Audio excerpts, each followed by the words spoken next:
Hey everyone, my name is Ethan, and I never thought I'd be the type of person to post my life story on the internet. But here I am. I need to vent, and frankly, I need some perspective on whether I'm the villain in this story. So, let me tell you what happened when my stepsister tried to take over my house. First, some background. I'm 27 years old, and about 3 years ago, my grandmother passed away. She left me her house, a modest 2-story home in a quiet neighborhood. It wasn't a mansion, but it was perfect. Grandma and I were close, especially during her final years. I helped her with errands, took her to doctor's appointments, and stayed with her when she needed company. In her will, she left the house to me outright. She wanted to make sure I had a stable place to live, and I was beyond grateful. The house became my sanctuary. I took care of it, made small renovations, and started renting out a few rooms to friends to help cover the expenses. It wasn't just a financial decision. It was nice to have people around. My roommates, Alex, Jenna, and Sam, were like family. We respected each other, split the chores, and held monthly house meetings to make sure everyone was on the same page. Life was good until my stepsister Lauren showed up. Lauren is 28, a year older than me. She's my stepmom's daughter from a previous marriage, and to be honest, we've never been close. When my dad remarried, I was 15 and Lauren was 16. We tolerated each other, but never bonded. Lauren always had an air of entitlement about her. She'd get what she wanted by pouting or throwing a tantrum, and my dad would cave every time. I learned early on that it was easier to avoid her altogether. For a while, I thought I was free from all that drama. After my dad and stepmom moved overseas for his job, I settled into my new life in the house. Then, about a year after I moved in, Lauren reached out. She asked if she could stay with me for a few months while finishing her degree. At the time, it seemed harmless. Grandma was still alive, and she loved having family around. Lauren seemed sincere, so I agreed. But those few months turned into a nightmare. Lauren dropped out of school within weeks of moving in. She claimed it was too stressful, but from what I saw, it had more to do with her new boyfriend, Mark. Mark was 32, and the embodiment of a walking red flag. Loud, opinionated, and completely irresponsible. He made comments like, "Why do women even need degrees? It's a waste of money," and Lauren ate it up. Grandma wasn't a fan of Mark, and neither was I. She made it clear that Lauren's stay was temporary, but not long after, Grandma passed away, and Lauren stayed, without ever discussing it with me. At first, I let it slide. I was grieving and didn't want to deal with the drama. Lauren promised to pay rent and help out around the house. For a while, things were manageable, but then Lauren announced she was pregnant. I didn't know how to react. It's her life, and I'm not here to judge her choices. But it quickly became clear that her pregnancy was about to become my problem. At first, she said she and Mark were apartment hunting and would move out soon. Honestly, that sounded great to me. I hoped it would be a fresh start for her. Weeks turned into months, and nothing changed. Mark still lived in his dingy apartment, and Lauren was turning my house into a baby prep zone. Cribs, strollers, baby clothes, you name it. She had it stacked in her room. I didn't care as long as it stayed in her space. Then, Lauren started talking about baby-proofing the house. That's when I got nervous. At our next house meeting, I brought it up with Alex, Jenna, and Sam. We all agreed that while baby-proofing isn't a bad thing, it needed to be discussed as a group. We're all adults sharing a living space, and decisions like that should be mutual. But Lauren wasn't waiting for anyone's approval. One day, I came home to find new floral curtains in the living room and turtle statues on the hallway shelf. I was annoyed, but stayed calm. I took them down and put everything back in her room. When I told her that the common areas weren't hers to redecorate, she blew up. "This house feels like an old lady's home," she snapped. "It was my grandmother's house," I reminded her. She stormed off, calling me controlling and unsupportive. I thought that was the end of it, just a hormonal outburst. I was wrong. A week later, Lauren knocked on my door. That in itself was unusual. She usually just barged in. She asked if we could sit down and talk. I agreed, hoping she was ready to be reasonable. We sat at the kitchen table, and she started by saying how stressed she was about the baby coming. She mentioned how hard it was to find an affordable apartment, and how unprepared she felt. Then came the bombshell. "I've been thinking," she said, "and I have a solution that works for everyone. I should have seen it coming. I want to move into your room," she continued. "The office would be perfect for the nursery." I stared at her, waiting for the punchline. It didn't come. "No," I said. Lauren blinked at me, as if she hadn't heard correctly. What do you mean, no?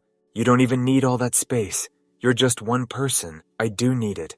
I work from home. The office is my livelihood. And this is my house, Lauren. You're renting a room. That's it. She looked at me like I was the unreasonable one. But it makes sense, she argued. It's better for everyone. How is it better for me? I asked. Because you'd be helping your sister when she needs you most. At that point, I was done playing nice. Lauren, you're not my responsibility. You're renting one room. That's the deal. If you need more space, you and Mark should find a place that works for you. Her face twisted in frustration. Jack and Jenna don't need their rooms.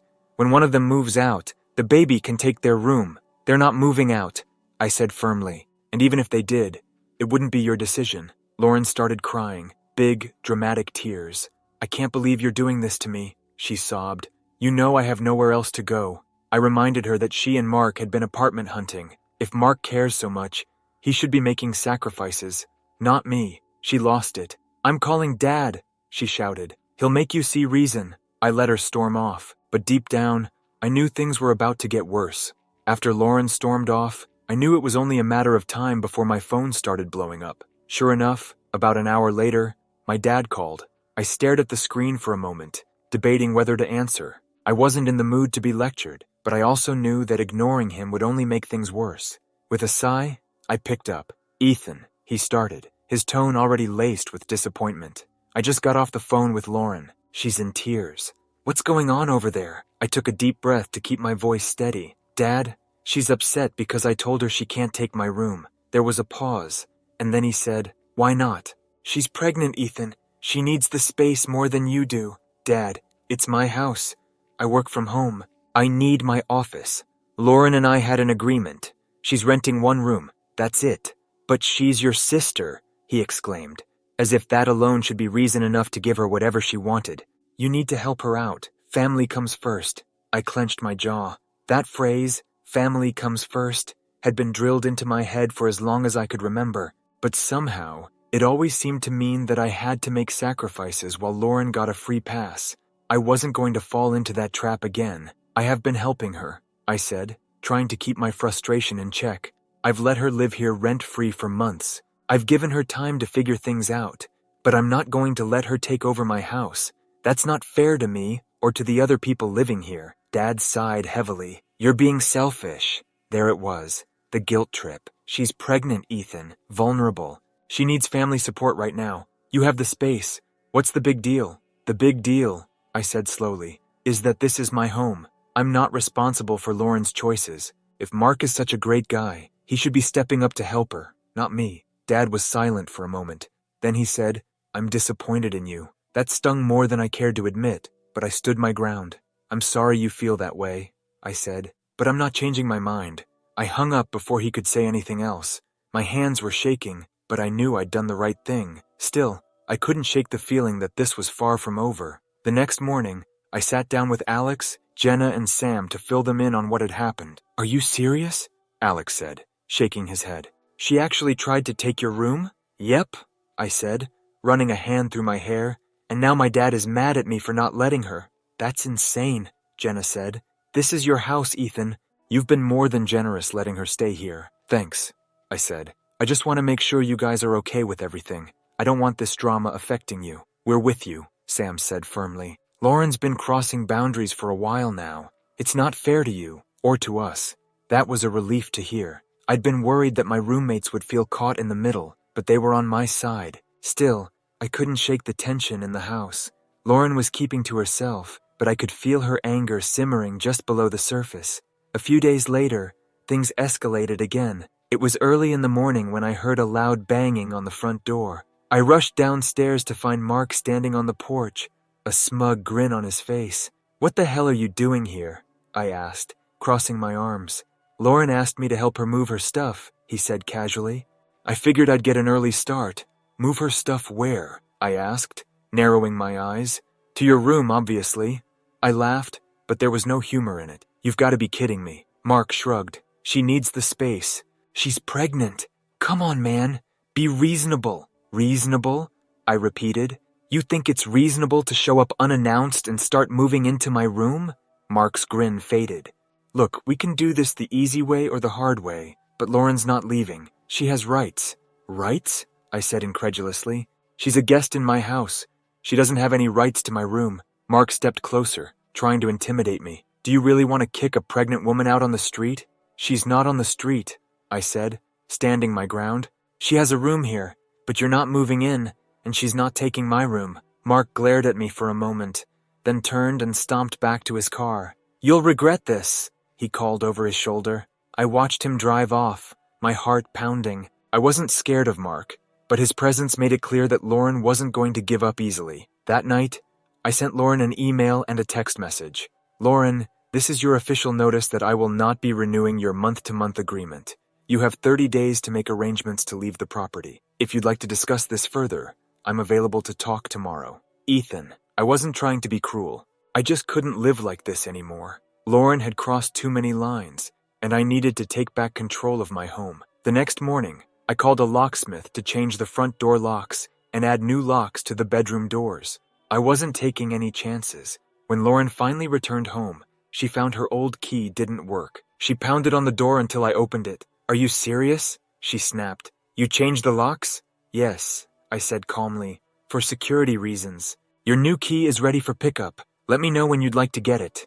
Lauren glared at me, but she took the key and stormed inside. I braced myself for the inevitable fallout, knowing this wasn't the end of the story. Lauren didn't say a word to me for the rest of that day, but the tension in the house was unbearable. You could feel it hanging in the air like a storm waiting to break. Every time I walked past her room, I could hear her on the phone, probably venting to Mark or my dad. I knew she was plotting her next move, but I couldn't let myself get drawn into her drama. The next morning, I woke up to a series of missed calls and texts from my dad. Ethan, we need to talk. Call me. You've gone too far this time. I'm disappointed in you. I ignored them. I wasn't in the mood for another lecture. Instead, I focused on my work, trying to maintain some sense of normalcy. But around noon, I heard a knock at the door. When I opened it, there stood my dad, looking stern and tired. Can we talk? He asked. I sighed and stepped aside to let him in. We sat in the kitchen, the same place where Lauren had dropped her bombshell about wanting my room. Ethan, he started. What are you doing? Changing the locks? Sending eviction notices? That's your sister, half-sister, I corrected him. And I'm doing what I have to do to protect my home. He shook his head. This isn't how family treats each other. No, Dad, I said, my frustration boiling over. This isn't how Lauren should be treating me. She's been taking advantage of me since the day she moved in. She's turned my house into her personal storage unit, tried to take my room, and now Mark is showing up like he owns the place. I've had enough. She's pregnant, he said, as if that explained everything. I know she's pregnant, I snapped, but that doesn't mean she gets to steamroll over everyone else. She and Mark need to figure things out for themselves. It's not my job to fix their problems. My dad sat back, rubbing his temples. Ethan, you're my son, and I love you, but you're making this harder than it needs to be. Lauren needs support right now. She's vulnerable. She needs to grow up, I said firmly, and so does Mark. If he's serious about being a dad, he should be stepping up for her, not expecting me to do it. There was a long silence. Finally, my dad stood up. I hope you know what you're doing, he said, because if you go through with this, it's going to change things between us. I stood too, meeting his gaze. It already has. He left without another word. That night, Lauren came out of her room and stood in the doorway to the living room where Alex, Jenna, Sam, and I were watching TV. I just talked to Dad, she said, her voice cold and calculated. He's furious with you, I figured, I said, not looking away from the screen. You're going to regret this, she continued. When the baby comes, you'll see how heartless you've been. I muted the TV and turned to face her. Lauren, this isn't about the baby. This is about respect. And you've shown none since you moved in. She glared at me. Respect? You changed the locks on me. Because you've been crossing boundaries, I said. This isn't your house. You're a guest here, and you've made it clear you don't respect me or the people who live here. Her gaze shifted to Alex, Jenna, and Sam. You guys are just freeloaders. You're not even family. Sam stood up, his face hard. We're more of a family to Ethan than you've ever been. We've supported him, helped him keep this house running, and respected his space. You've done nothing but take advantage. Lauren's face twisted in anger. This isn't over. She stormed back to her room, slamming the door so hard the walls shook. The next few days were tense but quiet. Lauren kept to herself, probably trying to figure out her next move. I was hoping she'd come to her senses and start looking for a new place, but deep down, I knew she wouldn't go quietly. Sure enough, on the third morning, I woke up to find Mark unloading a truck in the driveway. He was dragging a mattress out of the back and carrying it toward the house. I threw on some clothes and stormed outside. "Mark, what the hell are you doing?" He looked up, smirking. "Moving in." "No, you're not," I said, crossing my arms. "Lauren said I could," he replied. "You don't really think you can keep me out, do you?" I pulled out my phone and dialed the non-emergency police number right in front of him. "Watch me." Mark's smirk vanished. "Are you serious?" "Dead serious." He threw his hands up in mock surrender. "Fine, I'll leave, but you're going to regret this." I stood there, watching him load the mattress back into the truck and drive off. As the truck disappeared down the street, I let out a shaky breath. This wasn't over. Not by a long shot. Later that day, I found a note taped to my door. It read, "Hope you're happy. Mom and Dad agree you're a selfish jerk. I'll be talking to a lawyer." I crumpled the note and tossed it in the trash. If Lauren wanted to play hardball, I was ready. The note from Lauren didn't surprise me, but it still left a bitter taste in my mouth. The audacity to threaten me with legal action after everything she'd done. It was just another manipulative tactic. I wasn't going to back down. If Lauren thought she had any legal right to my house, she was in for a rude awakening. I sat down with Alex, Jenna, and Sam that evening to let them know what was going on. "She's threatening to get a lawyer," I said, tossing the crumpled note onto the table. "I just want you guys to be aware in case things get messy." Sam snorted. "A lawyer? For what? She doesn't even have a lease." "That's what I'm banking on," I replied. "I've already consulted with someone in property law, and they said I'm on solid ground. But still, I wouldn't put it past Lauren to try something drastic." Jenna leaned forward, concern etched on her face. "Ethan, you've been more than patient with her. She's the one crossing boundaries. You're well within your rights to ask her to leave." "I know," I said, rubbing my temples. "But it's not about what's right. It's about the emotional fallout. My dad's already siding with her, and it's exhausting." Alex nodded. "Family pressure sucks, but you have to do what's best for you. This is your home." Their support meant a lot, but it didn't make the situation any less stressful. Lauren hadn't spoken to me since leaving the note, and I had a feeling she was gearing up for something big. 2 days later, she made her move. It was early in the morning when I heard loud banging on the front door. I threw on a hoodie and rushed downstairs. When I opened the door, there stood a man in a suit, holding a clipboard. "Ethan Carter?" he asked. "Yes," I said warily. "I'm here to deliver a notice of intent to dispute your eviction," he said, handing me a thick envelope. "Lauren Miller has engaged legal counsel. This document outlines her claim." I took the envelope, my stomach churning. "Thanks," I muttered before shutting the door. Back in the kitchen, I opened the envelope and skimmed through the pages. It was filled with legal jargon, but the gist of it was clear. Lauren was claiming tenant rights, arguing that she couldn't be evicted without due process. It was absurd, considering she'd never signed a lease or paid regular rent. Still, I knew I couldn't ignore it. I called my uncle, who had been my go-to for legal advice. "Ethan, don't panic," he said, after I explained the situation. "This kind of thing happens all the time. She doesn't have a leg to stand on. Just follow the proper procedures.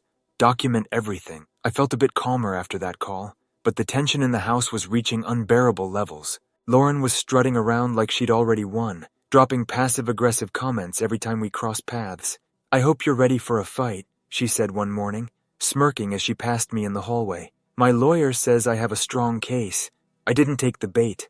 I just kept documenting everything, every text, every conversation, every incident. I wasn't about to let her manipulate the situation any further. Then, the final straw came. One afternoon, I was working in my office when I heard shouting from the living room. I rushed out to find Jenna and Lauren in a heated argument. "You have no right to talk to me like that," Lauren yelled, her face red with anger. "You're not the only one who lives here, Lauren," Jenna shot back. "Stop acting like you own the place." "Stay out of it, Jenna," Lauren snapped. "This is between me and Ethan." "Actually, it's not," I said, stepping in. "You've been disrespecting everyone in this house. This affects all of us." Lauren turned to me, her eyes blazing. "I'm family. They're just strangers. You're choosing them over me." I crossed my arms. "They're not strangers. They're my friends. and they've shown me more respect and support than you ever have." Lauren's expression twisted into something I could only describe as desperation. "You're going to regret this. When the baby comes, you'll see how wrong you are." I shook my head. "No, Lauren. You've had months to figure things out. I've been more than fair. It's time for you to go." Her face crumpled, but I didn't waver. This wasn't about being heartless. It was about protecting my home and my peace of mind. Lauren had crossed too many lines, and I wasn't going to let her continue. As she stormed back to her room, I couldn't help but feel a sense of finality. The house was divided, and there was no going back. Lauren kept up her act for the next few days. She walked around the house with her head held high, acting as if she had already won. But her calm exterior didn't fool me. The little things gave her away. The way her hands trembled when she thought no one was looking. The way her voice cracked when she spoke to her lawyer on the phone. She was trying to project control, but deep down, she knew she was losing her grip. Then one morning, things took another turn. I was sitting in the kitchen with Jenna, drinking coffee and going over some work emails when we heard the front door slam. Lauren stormed in, her face flushed with anger. She had her phone pressed to her ear and was speaking loudly enough for the entire house to hear. "I don't care what he says," she snapped. "I have rights. This is my home too." Jenna glanced at me, raising an eyebrow. I just shook my head, indicating we should let it play out. Lauren paced back and forth in the living room, continuing her tirade. "Mark, you need to do something. He's not going to back down. He's digging his heels in." There was a pause as Mark responded, but Lauren's voice rose again. "No, you're not moving in yet. He'll call the cops again if you show up. We need to be smarter about this." That caught my attention. I stood up and quietly approached the doorway, listening carefully. "I don't care if he thinks he's in the right," Lauren hissed. "He's not throwing me out. I'll make sure of that." I stepped into the living room, crossing my arms. "Lauren," she froze, her phone still pressed to her ear. Her eyes widened slightly when she saw me, but she quickly composed herself. "I'll call you back," she muttered into the phone before hanging up. "What do you want?" "I want to know why you think it's okay to plot against me in my own house," I said evenly. She scoffed. "Plotting? Don't be dramatic. I'm just trying to protect myself." "Protect yourself from what?" I asked. "I've given you notice. You have time to find a place. No one is kicking you out on the street, but you need to stop acting like this house belongs to you." Lauren crossed her arms, mirroring my stance. "You don't understand what it's like to be pregnant and have nowhere to go. Mark and I can't afford a place right now. What am I supposed to do?" "Figure it out," I said bluntly. "You and Mark had months to plan for this. Instead, you've been trying to manipulate me and everyone else in this house. It's not my responsibility to fix your life." Her eyes narrowed. "You've always been selfish, Ethan. Ever since we were kids. You never cared about anyone but yourself." "That's funny," I said, my voice cold, "because I seem to remember taking care of Grandma when no one else did. I seem to remember letting you stay here when you had nowhere else to go. If that's selfish, then fine. I'll own it." Lauren flinched, but she quickly recovered. "Grandma would be ashamed of you." "Don't," I warned. "Don't bring her into this. She wouldn't want you acting like this, Lauren." For a moment, her facade cracked. Her shoulders slumped, and she looked genuinely defeated. But it didn't last. "This isn't over," she muttered, turning on her heel and storming upstairs. I exhaled slowly, rubbing my temples. Jenna walked into the room, a worried expression on her face. "Are you okay?" she asked. "I'm fine," I said, though my voice lacked conviction. "I'm just tired of this." "We're all tired of it," Jenna said softly. "But you're doing the right thing. Don't let her get to you." I nodded, grateful for her support, but I couldn't shake the feeling that Lauren was far from done. She was the type to push things as far as they could go, and I had a sinking feeling that the worst was yet to come. That night, as I lay in bed, I heard the faint sound of crying coming from Lauren's room. For a moment, I felt a pang of guilt. Despite everything, she was still my sister, or at least she used to be, but I reminded myself of all the boundaries she had crossed. She wasn't just a victim of circumstance. She had made choices that led us here, and now it was time for her to face the consequences. The next morning, I woke up to find a letter slid under my door. It was from Lauren. "I'll leave, but I'm taking what's mine." I stared at the note, a sense of dread creeping over me. What did she mean by that? As the day went on, I made sure to keep an eye on my belongings, locking up anything valuable. I wasn't about to let her walk out with anything that didn't belong to her, but deep down, I knew this battle was far from over. The house may have been divided, but Lauren was still looking for a way to win. The letter Lauren left under my door haunted me all day. I'll leave, but I'm taking what's mine. What exactly did she think was hers? The furniture? Appliances? I locked up anything valuable and decided to stay vigilant. The tension in the house was unbearable, and I knew Lauren wasn't going to leave quietly. The next day, Lauren made her move. I was in the kitchen, sipping coffee with Jenna, when I heard a commotion outside. Jenna glanced at me, and we both stood up to check it out. When I opened the front door, I saw Lauren and Mark standing by a moving truck, arguing with each other. I stepped outside. "What's going on?" Lauren turned to me, her eyes blazing. "I told you I'm leaving. You win, but I'm taking what's mine. And what exactly do you think is yours?" I asked, crossing my arms. Lauren gestured toward the house. "I helped decorate this place. The curtains, the rugs, even the kitchen appliances. I bought some of those." "You didn't buy any of it," I said firmly. "Everything in that house belonged to Grandma, and now it's mine." Mark stepped in, his usual smug grin plastered on his face. "Look, man, we're just trying to be reasonable. Lauren lived here. She's entitled to a few things." "No," I said, my voice cold. "She's entitled to what she brought with her." "That's it." Lauren's face twisted in frustration. "You're such a control freak. You always have been." I took a deep breath, trying to stay calm. "Lauren, you've had months to figure this out. Instead, you've made this house a nightmare. Now you're leaving. Take what's yours and go." For a moment, she just stood there, glaring at me. Then she turned to Mark. "Fine, let's just load up my stuff." They spent the next couple of hours packing up her room. I stood by the door, keeping an eye on things. Jenna stayed with me for moral support, and Alex and Sam checked in occasionally to make sure everything was okay. When they finished, Lauren walked up to me one last time. "You know," she said quietly, "I hope you're happy. You've lost your family over this. Dad will never forgive you." I met her gaze steadily. "I didn't lose anything. You made your choices, Lauren, and I made mine." She shook her head, tears welling in her eyes. For a moment, I thought she might apologize, but instead, she turned and climbed into the truck.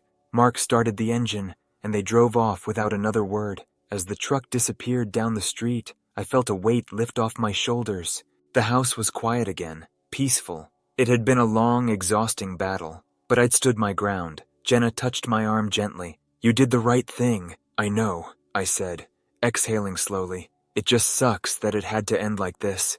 We walked back inside, and I took a moment to take it all in. The living room felt bigger and brighter, without Lauren's presence looming over everything. I looked around at Alex, Jenna, and Sam, my real family. "Thank you," I said to them, "for everything." Alex grinned. "Hey, we're in this together." Over the next few days, I cleaned out Lauren's room, finding little reminders of her everywhere. It was bittersweet.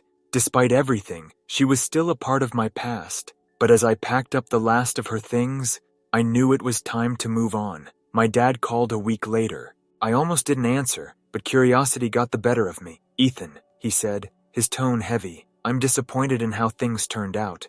"I know," I said, "but I did what I had to do." "She's your sister," he continued.